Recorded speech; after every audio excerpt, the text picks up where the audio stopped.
Hello, everybody. Welcome back to Domination Reading Channel. Today, we're going to be reading The Sea of Monsters, my remastered version by Rick Riordan. It's going to be a great time. I hope you guys enjoy it. Make sure you guys like and subscribe, and we are going to jump right into it.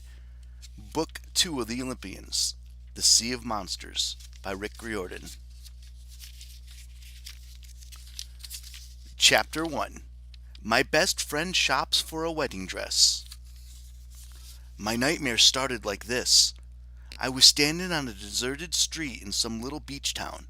It was the middle of the night. A storm was blowing. Wind and rain ripped at the palm trees along the sidewalk.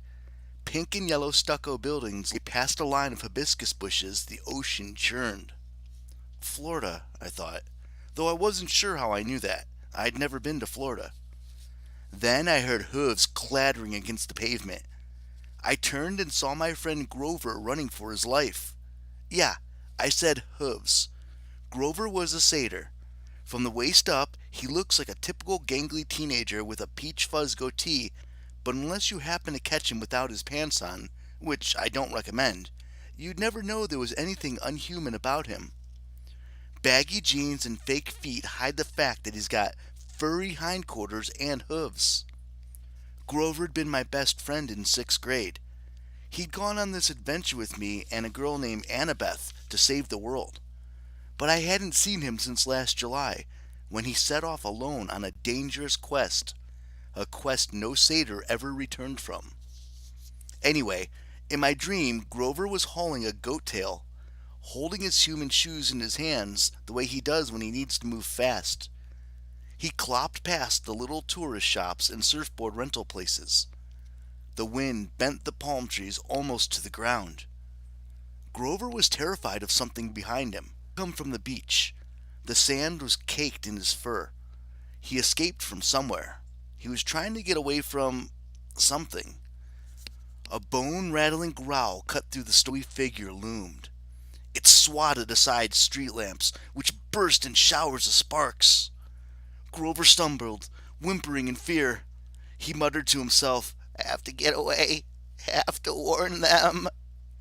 I couldn't see what was chasing him, but I could hear it muttering and cursing. The ground shook as it got closer. Grover dashed around a corner and faltered. He'd run into a dead-end courtyard full of shops. No time to back up. The nearest door had been blown open by the storm. The sign above St. Augustine Bridal Boutique. Grover dashed inside. He dove behind a rack of wedding dresses. The monster's shadow passed in front of the shop. I could smell the thing. A sickening combination of wet sheep wool and rotten meat, and that weird sour body odor that only monsters have. Like a skunk that's been living off of Mexican. Grover trembled behind the wedding dresses. The monster's shadow passed on. Silence except for the rain. Grover took a deep breath. Maybe the thing was gone. The lightning flashed. The entire front of the store exploded, and a monstrous voice bellowed, "Mine!"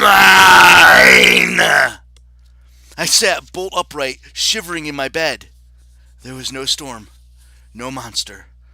Morning sunlight filtered through my bedroom window. I thought I saw a shadow flicker across the glass, a human-like shape.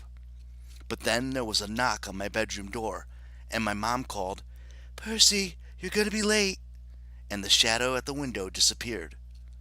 It must have been my imagination. A fifth-story window with a rickety old fire escape? There couldn't have been anyone out there. "Come on, dear," my mother called again. "Last day of school. You should be excited. You've almost made it." "Coming," I managed.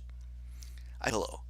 My fingers closed reassuringly around a ballpoint pen I always slept with.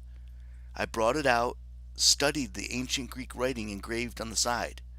Anaklusmos, Riptide. I thought about uncapping it, but something held me back. I hadn't used Riptide for so long. Besides, my mom had made me promise not to use deadly weapons in the apartment after I'd swung a javelin the wrong way and taken out her china cabinet. I put Anaclusmos on my nightstand and dragged myself out of bed. I got dressed as quickly as I could. I tried not to think about my nightmare, or monsters, or the shadow at my window. Have to get away. Have to warn them. What had Grover meant? I made a three-fingered claw over my heart and pushed outward, an ancient gesture that Grover had told me for warding off evil. The dream couldn't have been real. Last day of school. My mom was right. I should have been excited. For the first time in my life, I'd almost made it an entire year without getting expelled. No weird accidents, no fights in the classroom, no teachers turning into monsters and trying to kill me with poisoned cafeteria food or exploding homework. Tomorrow, I'd be on my way to my favorite place in the world, Camp Half-Blood. Only one more day to go. Surely even I couldn't mess that up. As usual, I didn't have a clue how wrong I was. My mom made blue waffles and blue eggs for breakfast. She's funny that way, celebrating special occasions with blue food. I think it's her way of saying anything is possible. Percy can pass 7th grade. Waffles can be blue. Little miracles like that.